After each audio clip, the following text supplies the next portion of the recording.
back toward the copy room to retrieve the flyers I've been working on all morning.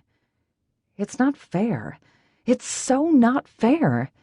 Every time something decent even comes close to landing in my lap, one of my bosses is there to snatch it away again.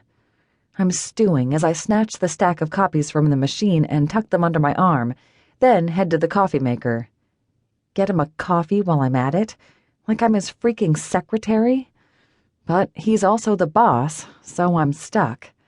I eye the 2 coffee pots on the burner.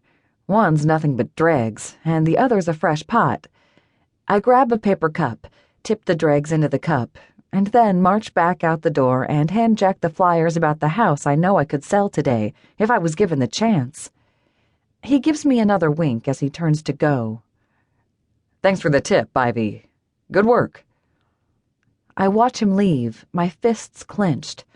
I'm stewing with helpless frustration. Thwarted yet again. Thanks for the tip. Like it was a freaking tip. That was my hours of hard work. That was my opportunity that he snatched away. And if I keep thinking about it, I'm going to puke with anger. So I take a deep breath, smooth a hand down the front of my suit, and calmly walk back to my desk in the back of the office, tucked near the bathrooms. A client is strolling out of the men's room, and I keep a poised smile on my face. I'm composed until I sit down and put my hands on my keyboard. Calm. Rational. The moment the client disappears, I bury my face in my hands. "Uh-oh," Farah says from her desk across the way. "What happened? You were on cloud 9 10 minutes ago. Did something happen to LaDonna?" I take a deep breath and lift my head to look over at my friend. "Jack happened." She wrinkles her nose. "Dumb Jack, Jack, or Winky Jack?" "Winky Jack," I say miserably.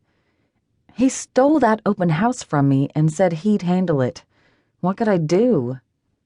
"Tell him no?" Farah raises one dark brow at me. "Tell him to do his own work instead of stealing yours?" "He's the boss," I tell Farah with a sigh. "I like being employed." "I don't see how," she says dryly, pulling out a stack of folders on her desk and flipping through them. "They don't leave you enough clients to make a living." "Oh, they do," I say glumly and cross my arms, staring at my laptop. The screen still has a dozen comp listings pulled up from this morning's work, all gone to waste. They leave me with all the clients with bad credit and no money.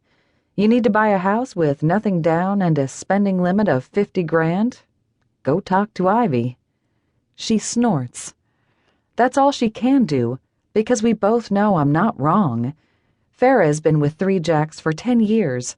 No clue why she stays. Me, I've been here for 1, and a lot of the time I feel lucky to have that 1. They hired me, fresh off the streets after I got my realtor license, and I didn't have a lick of experience to my name. I was working at an ice cream shop prior to 3 Jacks, something that the bosses like to remind me about all the time. 3 Jacks is a boys' club. I knew it was when I got hired.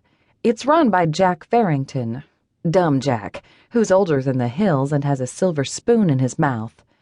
Jack Jackson, who's a snake oil salesman if there ever was one, and Jack Richards, Winky Jack, who thinks women aren't born with 2 brain cells to rub together, and he'll have to rescue us from ourselves. They're nice enough as far as bosses go, I suppose. After all, they did give me a job. I make 0.5% on any house I sell. That means on a regular 3% agency commission, they get the other 2.5%, and I get what's left after expenses. If I sell a house that's 100 grand, I get $500, and the company walks away with the other 2,500. Jack, Dumb Jack, told me that I could promote my commission amount once I've earned $2 million in sales for the company. Given that the only clients I get handed to me are dirt poor and can't land a mortgage, it's been an exercise in frustration, but I'm determined not to give up. Ivy Smithfield is going to get a better life for herself and her sister, even if she has to climb uphill both ways, I vow. I may not